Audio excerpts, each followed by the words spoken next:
Terrace festival ಅಂದ್ರೆ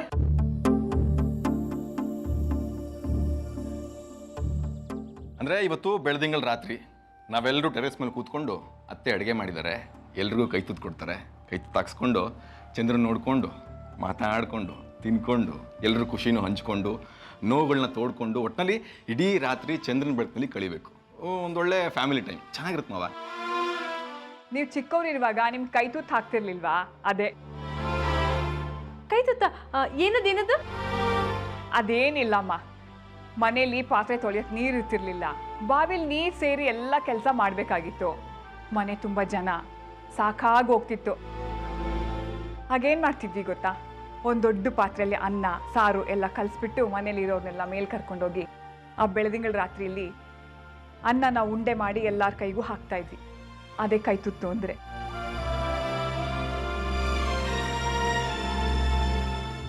ಅವ್ರು ಊಟ ಮಾಡಬೇಕಾದ್ರೆ ಹಾಗೆ ಕತೆ ಹೇಳ್ತಾ ಇದ್ವಿ, ಆಕಾಶದಲ್ಲಿ ನಕ್ಷತ್ರಗಳನ್ನು ತೋರಿಸ್ತಾ ಇದ್ವಿ. Wow, so nice. ಇವತ್ತು ಟೆರಸ್ ಫೆಸ್ಟಿವಲ್ ಮಾಡೋಣವಾ? ಓ, ಮಾಡಿದ್ರೆ ಆಯ್ತು, ಅದಕ್ಕೇನಂತೆ, ಪಾತ್ರೆ ತಿಕ್ಕೋ ಕೆಲಸನೂ ಕಡಿಮೆ ಆಗುತ್ತೆ. ಕೈ ತುತ್ತಿಗೆ ಹೇಳಿ ಮಾಡಿಸಿದ್ದು ಅಂದ್ರೆ ಒಂದೇ ಸೊಪ್ಪಿನ ಹುಳಿ ಇಲ್ಲ ಆಲೂಗಡ್ಡೆ ಹುಳಿ. ಏನ್ ಮಾಡ್ಲಿ? ಸೊಪ್ಪಿನ ಹುಳಿ ಮಾಡಿ. ಇವತ್ತಿನ ಮೆನು ಹಾಗಾದ್ರೆ ಸೊಪ್ಪಿನ ಹುಳಿ. ಹಾ, ಸೊಪ್ಪಿನ ಒಂದೇ ಸಾಕ ಅಥವಾ ಇನ್ನೇನಾದ್ರು? ಸಾಕು, ಅದನ್ನೇ ಮಾಡಿದ್ರಾಯ್ತು. ನಾವು ಯಾವಾಗಲೂ ಊಟ ಮಾಡೋದಕ್ಕಿಂತ 2ರಷ್ಟು ಊಟ ಮಾಡಿಬಿಡ್ತೀವಿ, ಅದಕ್ಕೆ ಅಡುಗೆನ ಸ್ವಲ್ಪ ಜಾಸ್ತಿ ಮಾಡಿದ್ರೆ ಆಯಿತು. ಹಾಗಾದ್ರೆ 3 ಸೇರು ಅಕ್ಕಿ ಮಾಡಿಬಿಡ್ತೀನಿ. ಹೇಗೋ ನಾವು 3 ಜನ ಹೆಂಗಸರು ಇದ್ದೀವಲ್ಲ, ಅಡುಗೆ ಬೇಕಾಗ್ಬಿಡುತ್ತೆ. ಆಯ್ತಲ್ಲ, ಕೈ ತುತ್ತು ಹಾಕೋದ್ರೆ ಟೆರಸ್ ಫೆಸ್ಟಿವಲ್. ಬರೀ ಊಟ ಮಾಡೋದಲ್ಲ, ಎಲ್ಲರೂ ಹಾಡಬೇಕು, ಕುಣಿಬೇಕು, ಯಾರು ಏನು ಹೇಳಿದ್ರು ಮಾಡಬೇಕು, ಉಲ್ಟಾ ನಿಂತ್ಕೊಂಡ್ರೆ ನಿಂತ್ಕೋಬೇಕು. ಓಕೆನಾ? ಒಂಥರ ಮಜಾ ಬರುತ್ತೆ ಅಲ್ಲ? ಎಸ್, ಚೆನ್ನಾಗಿರುತ್ತೆ ಮಾವ.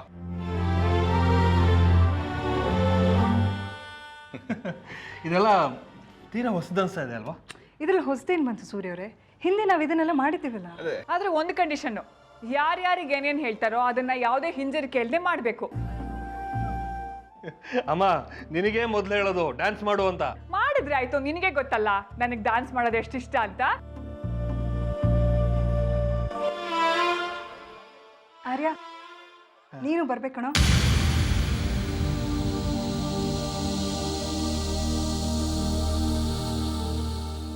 ಅದೇ ನಾವು ಮಾಡಿದ ಅಡುಗೆನೆಲ್ಲ ನೀನೇ ಮೇಲೆ ಶಿಫ್ಟ್ ಮಾಡಬೇಕು, ಆಯ್ತಾ? ನಾನಾ?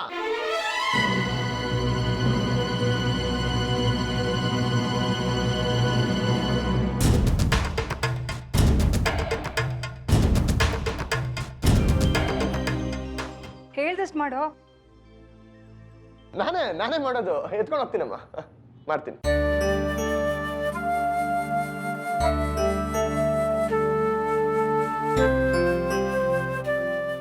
ಇವತ್ತು ಟೆರಸ್ ಫೆಸ್ಟಿವಲ್ ನಲ್ಲಿ ನಾನಂತೂ ಕುಣಿದು ಕುಪ್ಪಳಿಸೋದೆ ರೆಡಿ ಆಗ್ಬಿಟ್ಟಿದ್ದೀನಿ.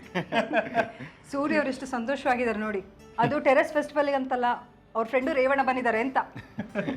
ಕೋತಿಗೆ ಹೆಂಡ ಕುಡಿಸ್ದಾಗ ಆಡ್ತಾ ಇದ್ದಾನೆ ಇವನಂತೂ ಇವತ್ತು. ಹೌದಮ್ಮ, ಮನಸ್ಸಿಗೆ ಸಂತೋಷ ಆದ್ರೆ ಎಲ್ಲೆಲ್ಲದ ಹುರುಪು ಬಂದ್ಬಿಡುತ್ತೆ. ರಂಜಿತ್ ಬನ್ನಿ, ಏನ್ ಹೇಳ್ಬೇಕು ನಾನು ಮಾಡ್ತೀನಿ, ಅರೇಂಜ್ಮೆಂಟ್ ಮಾಡೋಣ. ಹಾ ಸರಿ, ಓಕೆ. ರಂಜಿತ್, ರಂಜಿತ್, ಒಂದು ನಿಮಿಷ ಮಾಡ್ತೀನಿ. ರಂಜಿತ್. ಏ ಅದಿ, ಯಾಕೆ ಇಷ್ಟೊಂದು ಕೂಗಾಡ್ತಿದ್ಯಾ? ಏನಾಯ್ತು? ಬರೀ ಕೂಗದ, ಕರೀರಿ ನಿಮ್ಮ ಮಾವನ್ನ.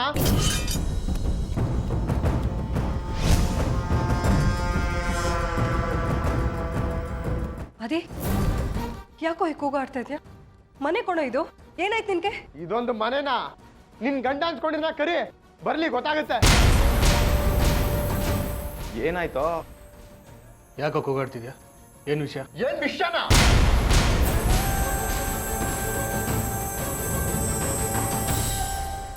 ಅದು ಖುಷಿ ಜಾಸ್ತಿ ಆಗಿ ಕರ್ದೆ. ಬೇಜಾರಾಯ್ತಾ ನಿಮ್ಗೆ? ಇಲ್ಲ, ಕಾರಣ ಏನು ಅಂತ ಹೇಳಿದ್ರೆ ನಾವು ಸಂತೋಷ ಪಡ್ಬೋದು. ತಗೊಳ್ಳಿ, ಆಶೀರ್ವಾದ ಮಾಡಿ. ಹಾ, ಒಳ್ಳೇದಾಗ್ಲಿ.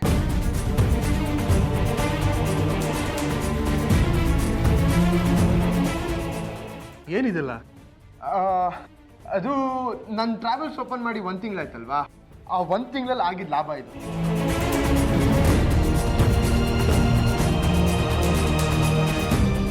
ಸಂತೋಷನ. ಇದನ್ನ ನನಗೆ ಯಾಕೆ ಕೊಡ್ತಿದ್ಯಾ? ನಿಮ್ಮ ಅಮ್ಮಂಗೆ ಕೊಟ್ಟು ಆಶೀರ್ವಾದ ತಗೋ. ಇಲ್ಲ ಇಲ್ಲ ಇಲ್ಲ ಇಲ್ಲ, ಟ್ರಾವೆಲ್ಸು ಅಮ್ಮನ ಹೆಸರಲ್ಲೇ ಆಗಿದೆ. ಆದರೆ ಟ್ರಾವೆಲ್ಸ್ ಮುಂದುವರೆಯೋಕ್ಕೆ ಮೂಲ ಕಾರಣ ನೀವೇ. ಅದಕ್ಕಿದ್ದು ನಿಮಗೆ ಸ್ವಲ್ಪ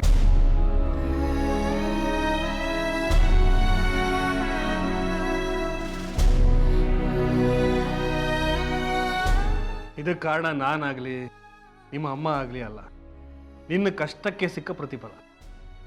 ಹೋಗು, ಇದನ್ನು ದೇವ್ರ ಮುಂದೆ ಇಟ್ಟು ನಮಸ್ಕಾರ ಮಾಡು. ಹೋಗಾದಿ, ನಿಮ್ಮಪ್ಪ ಹೇಳಿದ್ರಲ್ಲ, ತುಪ್ಪ ದೀಪ ಹಚ್ಚಿ ಅದನ್ನ ದೇವ್ರ ಮುಂದೆ ಇಟ್ಟು ಪೂಜೆ ಮಾಡು, ಎಲ್ಲ ಒಳ್ಳೇದಾಗತ್ತೆ.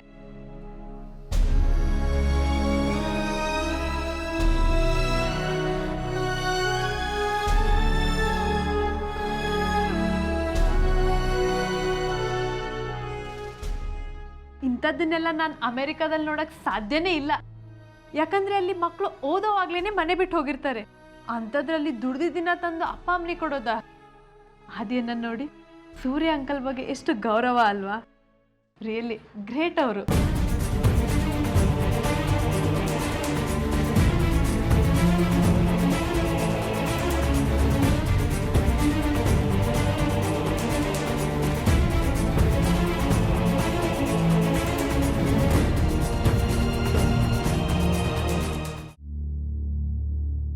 ಆದಿ, ನೀ ಕೂಗಾಡಿದ್ ನೋಡಿ ನಾನು ತುಂಬ ಹೆದರ್ಬಿಟ್ಟಿದ್ದೆ ಕಣೋ. ಎಲ್ಲಿ ನೀನು ಜಗಳ ಆಡ್ಬಿಡ್ತೀಯ ಅಂತ. ಆದರೆ ನೀನು ಹಾಗೆ ಮಾಡಲಿಲ್ವಲ್ಲ, ತುಂಬ ಸಂತೋಷ ಆಯಿತು. ತುಂಬ ಥ್ಯಾಂಕ್ಸ್ ಕಣೋ. ಅಬ್ಬಾ, ಇಷ್ಟು ಜನ ಎದುರುಗಡೆ ಯಾಕೆ ಹೀಗೆ ಕೂಗಾಡ್ತಿದ್ದಾನೆ ಅಂತ ಅನ್ಕೊಂಡ್ಬಿಟ್ಟಿದ್ದೆ. ಸದ್ಯ ಹಾಗೆ ಮಾಡ್ಲಿಲ್ವಲ್ಲ. ನಾ ಜಗಳಾಡಕ್ಕೆ ಅಂತಾನೆ ಬಂದಿದ್ದು. ಜಗಳನ?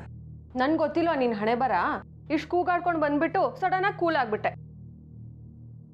ಹೌದು, ಇನ್ನೇನು ಮಾತು ಶುರು ಆಗಬೇಕು, ಜಗಳ ಶುರು ಆಗಬೇಕು ಅಷ್ಟರಲ್ಲಿ ಅನುಷ್ಕಾ ಕಣ್ಣಿಗೆ ಕಾಣಿಸಿದ್ಲು. ಅವಳಿಂದ ನನ್ನ ಬಾಯಿ ಕಟ್ಟೋಯ್ತು. ಅಪ್ಪ ಸದ್ಯ ಕಣೋ, ಅಂತ ಸಿಟ್ನಲ್ಲೂ ನಿನಗೆ ವಿವೇಕ ಇತ್ತಲ್ಲ. ಹೌದಮ್ಮ, ಎಲ್ಲರಿಗೂ ಅವಮಾನ ಆಗ್ತಿತ್ತಲ್ವಾ.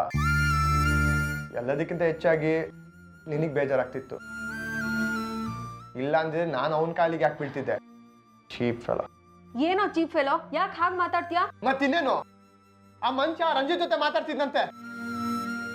5 ಲಕ್ಷನೂ ವಾಪಸ್ ಕೊಡ್ತೀನಿ ನಾನು, 1 ನಯಾ ಪೈಸನು ವಾಪಸ್ ಕೊಟ್ಟಿಲ್ಲ ಅಂತ ಅಣಗ್ತಿದ್ದಂತೆ. ಸೂರ್ಯ ಅವರು ಹಾಗೆಲ್ಲ ಮಾತಾಡ್ಕೊಂಡ್ರಂತ? ಅದನ್ನೇ ಕೇಳೋಣ ಅಂತ ಬಂದೆಮ್ಮ. ನನ್ನ ಬಗ್ಗೆ ಯಾಕಾಗಲ್ಲ ಮಾತಾಡಿದ್ರಿ, ನನಗೂ ರೋಷ ಇದೆ ಅಂತ ತೋರ್ಸೋದಿಕ್ಕೆ. ರೋಷ ಇರ್ಬೋದು, ಆದ್ರೆ 1 ಲಕ್ಷ ಹೇಗ್ ಬಂದ್ ನಿನ್ನ ಹತ್ರ? ಸಾಲ ತಂದೆ ಕಣೆ, ಅವ್ನ ಮುಖಕ್ಕೆ ಬಿಸಾಕೋದಿಕ್ಕೆ. ಸದ್ಯ ನೀನು ಆ ರೀತಿ ಮಾಡ್ಲಿಲ್ವಲ್ಲ ಅವ್ರ ಮುಂದೆ. 1 ನಿಮಿಷ, ಮಾವ ಹಾಗೆ ಹೇಳಿದ್ರು ಅಂತ ಯಾರು ಹೇಳಿದ್ ನಿನ್ಗೆ? ರಂಜಿತ್ ಅಣ್ಣನಾ? ಅವನು ಯಾಕೆ ಹೇಳ್ತಾನೆ, ಅವನು ಅವ್ರ ಕಡೆನೇ ಅಲ್ವಾ. ನಮ್ಮನೇಲಿ ನಡೀತಿರೋ ಮಾತುಕತೆನ ನಮ್ಮನೆಯವರೇ ಯಾರೋ ನಿನಗೆ ತಿಳಿಸಿದ್ದಾರೆ. ಯಾರದು? ಅದನ್ನೆಲ್ಲ ನಿನಗೆ ಹೇಳೋದಿಕ್ಕಾಗಲ್ಲ. ಅದ್ಯಾರು ಅಂತ ನಂಗೆ ಚೆನ್ನಾಗಿ ಗೊತ್ತು. ನಿನ್ ಬಾಯಲ್ಲೇ ಬರ್ಲಿ ಅಂತ ಕೇಳ್ತಾ ಇದ್ದೀನಿ. ಖಂಡಿತವಾಗ್ಲೂ ಬರಲ್ಲ. ನಾನು ಅವ್ರಿಗೆ ಭಾಷೆ ಕೊಟ್ಟಿದ್ದೀನಿ, ಯಾವುದೇ ಕಾರಣಕ್ಕೂ ನಿಮ್ಮ ಹೆಸರು ಇದ್ರಲ್ಲಿ ಬರಲ್ಲ ಅಂತ. ಓಹೋ, ಅಂತ ಮಾತೆಲ್ಲ ತಗೊಂಡಿದ್ದಾಳ ಆ ಮಾರೈತಿ? ಹೆಂಗಾದ್ರೂ ಹಾಳಾಗೋಗ್ಲಿ ಬಿಡ. ನಾವಿವತ್ತು ತಕ್ಕ ಮಟ್ಟಿಗೆ ಈಗಿದ್ದೀವಿ, ನಮ್ಮ ಟ್ರಾವೆಲ್ಸ್ ಮುಂದುವರಿತಿದೆ ಅಂದ್ರೆ ಒಂದ್ ರೀತಿ ಅವಳೇ ಕಾರಣ. ಅವರ ಹೆಸರು ತಗೊಳಕ್ ಹಿಂಜರಿತಾ ಇರೋದೆ ಅವ್ರ ಬಂಡವಾಳ ಎಲ್ಲಿ ಬೈಲಾಗ್ಬಿಡತ್ತೋ ಅಂತ. ಸಮಯ ಬಂದ್ಮೇಲೆ ಅವ್ರ ಎಂತವ್ರ ಅಂತ ಪ್ರೂವ್ ಮಾಡೇ ಮಾಡ್ತೀನಿ. ಏನ್ ಪ್ರೂವ್ ಮಾಡ್ತೀಯಾ? ಏನ್ ಮಾಡಕ್ ಕೊಟ್ಟಿದ್ಯಾ ನೀನು? ಆ ವಿಷಯಕ್ಕೆ ನೀವಿಬ್ರು ಯಾಕೆ ಜಗಳಾಡ್ತಾ ಇದ್ದೀರಾ? ಅವ್ನ ಕಿವಿಗೆ ಯಾರಾದರೂ ತುಂಬಿರ್ಲಿ, ಏನಾದರೂ ಆಗಿರಲಿ, ಅವನು ಅವ್ರುಗಳ ಮುಂದೆ ಜಗಳಾಡ್ಲಿಲ್ವಲ್ಲ, ನಮ್ಗಷ್ಟೇ ಬೇಕಾಗಿರೋದು. ಅದೇ ದೊಡ್ಡದು. ಹೌದು, ಅದೇ ದೊಡ್ಡದು. ಎಷ್ಟು ಕೆಟ್ಟದಾಗಿ ಇವನ್ ತಲೆನ ಕೆಡ್ಸಿದಾಳಂತ ನಂಗೆ ಚೆನ್ನಾಗಿ ಗೊತ್ತಾಗ್ತಾ ಇದೆ.